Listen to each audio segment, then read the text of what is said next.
Hi, welcome back to Guessagaingaming and back to Conglomerate 451 Overloaded, which is a bit of a mouthful. So if you watched the last video, it was just talking about the game in general and how it starts the base and what you can do there. So in this video, I'm going to show you sort of the basics of the gameplay and the missions. So you get this screen and it's got the start mission, which is self-explanatory. And you get this screen, and on the left that's all the different corporations you're fighting against, and you can see their influence and bits and pieces about them. On the right, that's the different areas where you're fighting the corporations, and it tells you how much you've done there and what you've accomplished. And then you just go to the start mission. You don't need to check all those stats. I was just mentioning it because they're there. I've never really paid any attention to that, to be honest. I don't think it's there's a story in this game, and it's relatively interesting, which is that you're fighting back against these corporations that are corrupting this conglomerate area district, but it's not relevant to the gameplay. I've never paid attention to it. So you get this. You can see on the left there the mission rewards. You get reputation. You get this amount of credits. And you get this amount of tech, which will all help you build up more clones, more abilities, etc, etc. And there's your current team. If you want to change it, it says there you can see change team formation, and you can pick anybody different and slot them into whichever slot you want. I won't bother changing anybody because I won't. So then you get the missions here, and you can see they're different areas, different types of missions. It gives you the difficulty. And there's a few different types of missions. They all sort of play out kind of the same. I wouldn't say they're radically different in how they actually progress, but kill all the enemies, find the target, which usually involves killing most of the enemies. Special assignment, find some bits and pieces usually. Find the target items. So we'll do that one because we want to do something simple just so I can show you the basic way it goes. So then it says start mission, that's obvious, you press cross.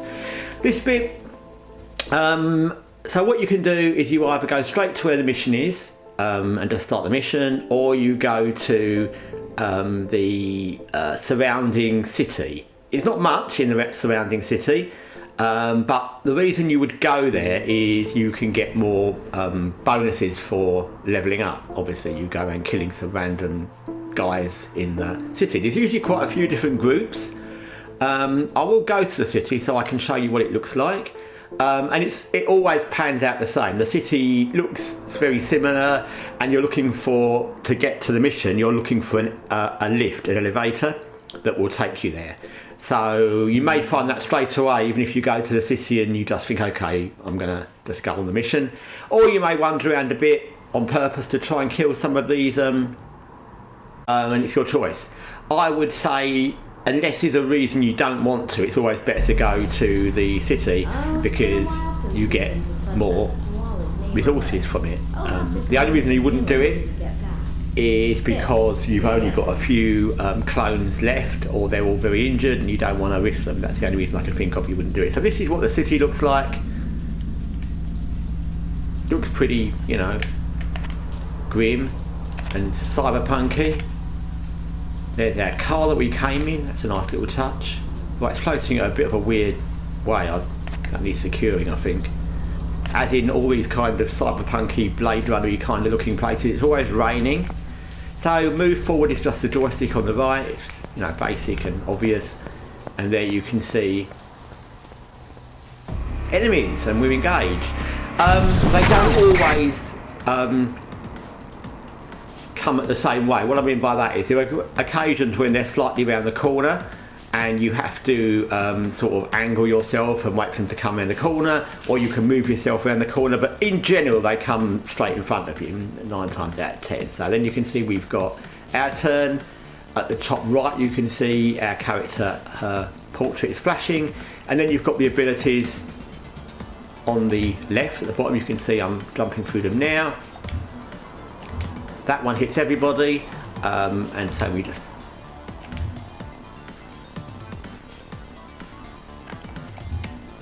could do any. I mean, you could. They've all got. They've all got possibilities. but I think we'll just do that because it hits everybody at the same time. And you can see we did quite a lot of damage. The agent that did that was our best agent. She's the highest rank, so she probably did more damage than the others would have done. As you can see from the different little squares on the left, there's different abilities for obviously different agents, and even the same type of agent, you can give them different things. If you forget what they are, you can go and check things here using the L2 button, and you can see this clone has healing abilities. It's obvious from the green. I think the green ones are healing, the blue ones are hacking-y kind of things, or those kind of distortion things, and the red ones are attack. So I'm just going to attack because... No, we missed. You do miss in this game. It's not as bad as XCOM, although I have had pretty high percentage misses before, so it's what it is. Okay, so he's got... You won't... I don't even remember, just so you know, I don't remember what all these little abilities are, and I don't always bother checking. The only time I ever really check exactly what they are is when I'm in trouble and you get buffs and things put on your agents and they're all struggling, then I'll probably check to see what they do. But at the moment I can see that 2 are attacks and 2 are healing type things. I don't need a healing type thing, so I'll do something that's an attack. And you can check whether that one does, you can check what they cover. So that one was obviously just a 1-person shot. This one hits 2 people, so we'll do that. And he's injured, he's going to come and bash us. Ouch. And we're back to there again. So I know, you'll get to know some of the abilities. So for example, this on the left, this red ability with the triangle, I know that is a kind of whole person thing, or that it hits as many people who are in that area or that row. So we'll get both of those with that. He's down and gone, and they leave. You can pick these things up at the end, these little cubes. Just so you know, sometimes enemies disappear when you kill them and it evaporates, and sometimes they kind of are downed and you have to still kill them. It might happen this, if it does I'll show you. So we've got her, no one really needs healing, so you might as well do this, so we'll shoot them, and we missed. That's just fantastic. See, it is like XCOM. Let's try and get into this one, and he's going to be down and get up again. So that just means that he's got a chance to not completely recover, but he might get up in a few turns and fight back again. So if you get that, what I would suggest you do, if you can, you'll get used to this in the game, is you don't want to waste a single shot on him because he's, near death. So if you've got one of those multi-abilities like this one, then you can hit the other guys as well, then use that. You'll kill him and the other guy. So now he's down and he's going to get up. It can be a little bit frustrating sometimes when you in these minor battles just going through the city to get to the mission, or in the missions it's usually quite a lot of battles when you just get numerous enemies. It's never more than 3 in a group, by the way, but although sometimes you do get multiple groups trigger at the same time. But it's sometimes annoying when you keep getting each enemy get shot and they get back up again, and you've got to waste time doing this because they're dead. Like that. But they're not that dead. So you can pick this stuff up. There you go, we've got that. And that's how combat works. Pretty simple. When you walk around town, there's usually vendors. There's some more enemies over there. There's usually vendors. There's some more enemies there as well. You see, there's quite a lot usually. There's usually vendors. They sell plugins or buffs, or sometimes they sell drugs. You can't buy guns in this game, and you can't, as far as I can see, you can't even get new guns. You just upgrade the guns you've got at your base. So we'll fight these two just to give you one little extra example of combat. There they are. I think it works that your highest ranking, or the agent with the highest IQ, intelligence, HP goes first, because the one that I've got that's got the highest worth goes first. But so again, we'll do that ability that gets quite a few, gets 2 at the same time. You can see it does a lot of damage, but that's because she's doing it. It doesn't mean that ability on its own is fantastic. And with him, You just need to hit him, just hit him a little bit and he'll be dead. And he's not going to go down without getting up again as well, so that's a little bit annoying. Like I said, that can be an annoying little thing, but we can get 2 of them with this, and that one will be dead. That one's going to come and try and whack us, but we're not very worried, although probably getting hit by a baseball bat with barbed wire tied around it would be a bit worrying. And we're back again. Let's do something else with her this time. We'll just shoot him like that. It does give you, you can see in the little box where you shoot somebody, it gives you the chances, critical hit chance, blah blah blah and all that. He's already kind of dead, so it didn't really matter. You don't always get pickups, by the way. Sometimes you don't get any, sometimes you get really good ones, and these different levels. I think it's purple's the highest and it's green, and these different ones. The yellow one, maybe that's the highest, I can't remember. Anyway, these different levels of pickup. So this is what you'd be looking for if you were going to go straight to the mission. There's the elevator. There's nothing to stop you going around finding all the little enemy groups in the town or the city and fighting them all, but I'm not going to, because you've already seen that. So we'll just go in the elevator and we'll be down, and I'll just show you what the mission areas look like a bit. I'm not going to actually do any more combat particularly, because it's all roughly the same. Some of it's more difficult. The combat in the missions can be more difficult than in the city, and sometimes you get more difficult enemies, but it all pans out the same kind of way. Once you've seen how to do one, you know how to do it all. So as far as I've seen so far, all the missions, it'll tell you what you need to do, but I don't usually bother reading all that. Whatever. As from what I've seen so far, all the missions are indoors. Some are in kind of futuristic kind of clinical bases, and some are in what looks like bunkers, but I've never, a few that look like they're in kind of almost like old shopping centres, but none of them are out in the open fields or anything like that, so maybe later, but I've never seen that. So there you go, that's how it goes, and there you can see some different types of enemies, still always free. You can check and see who they are. He's a human, and he's 10 metres away, and oh, he's 4. Is he 4? No, he's 3. I was going to say that would be shocking.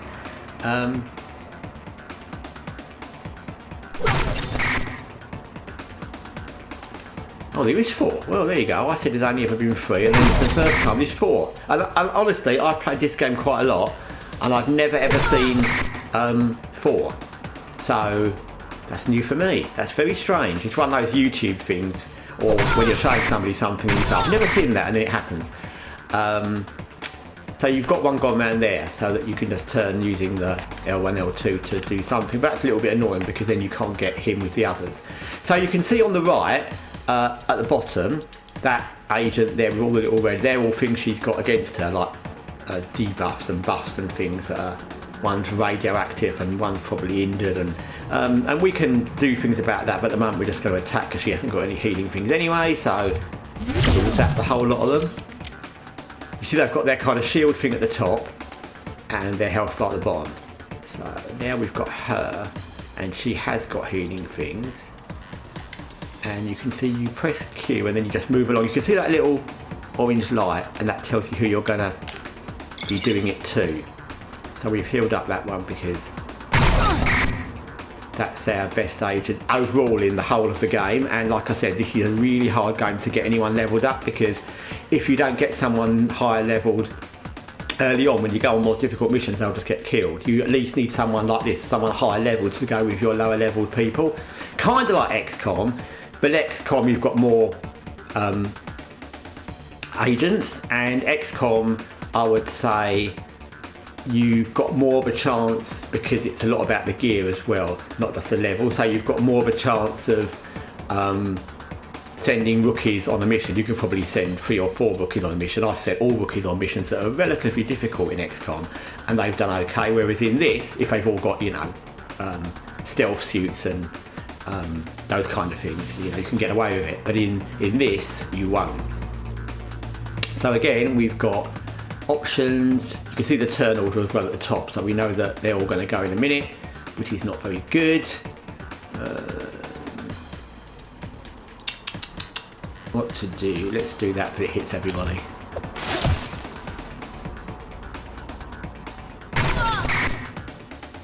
And you can, you know, I've had situations in this where I've had like one agent on very low health, and you can see that agent that's highlighted, the one that's going to go next. Her health bar is high, but the blue on the right is her shield, which is getting a bit lower. It's not terrible. You can recharge shield as well, by the way, in between conflicts by using this bit up here. We'll do that whole thing when we hit everybody. And that's it, suddenly going better.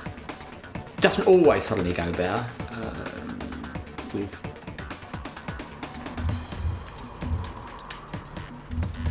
I'm not worrying about him at the moment. I've only got one attack, so.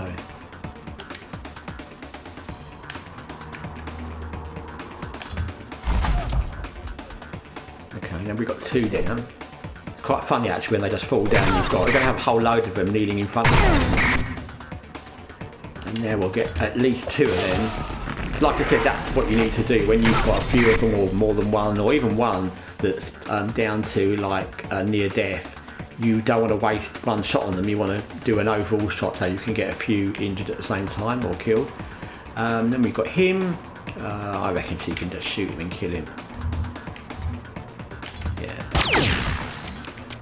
And now he's going to fall down, not go up. And you can see that can be a little bit annoying, especially now because there's one guy there.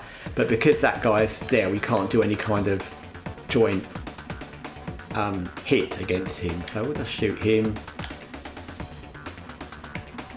in the head and missed. He's still dying. That one at the side's being really annoying, but again, you don't want to just kill him. We missed again. Oh god, it's like XCOM all over again. Okay, just shoot him. It doesn't matter where we hit him, if he gets hit he'll die, so he's dead. And now we just got this idiot who's got everything going for him, but he's got full health. I think I will heal up that injured agent again. Pain is something you can recover back at base, but I don't want her to get injured because again she's my best agent. To be honest, she's the only one I kind of remember because he's the first one that ever leveled up. We'll do that. Didn't do a lot, did it? I think we better do something a bit more dramatic. That's much more dramatic. And then if you just shoot him in the body, and he'll fall down. You can see how, now you can see what I was saying about how that can be kind of annoying. This bit where they fall and don't die. I don't know why they've done that. I know that they can get up and that makes it maybe more exciting. What if they get up again? Well, and there you go. that voice is the your companion PA Android thing. It can be annoying. Always check these things because you find keys. If you think of it like Doom, you get actually it's very much like Doom, early Doom, where you get the red key and the yellow key and the green key to get into different doors. There is sometimes or there always is actually, at least I've always found there is somewhere in the city, if you go into the city, there's usually a machine where you can pick a buff. You have to pay with your credits, but you can buy a thing where it unlocks all doors. There's other things you can buy. Reveals all the map or something, but I always buy unlock all doors because sometimes it can be a real pain because these little chests you can miss one and then you've got to walk around, not for ages, it's not huge maps, but it can be a little bit annoying wandering around everywhere looking for a chest, so I always use that one. But always check, because the amount of times you'll walk through an area, sometimes you don't just end up having conflict straight away like I did, and you'll just walk past some chest that you don't notice and that'll be the one that had the key in it. They don't always have keys, they can have loot as well. So that's that, and now we're back out here and we look around and see, and you can see these passages all over the place and they're all going to have different enemies and different doors, and that is how it goes. There's probably quite a lot to do here still, and like I said, I'm not going to play the whole level out because it will end up being quite long. And like I said, once you've seen combat and you've seen quite a bit of different combat, you've seen it for life.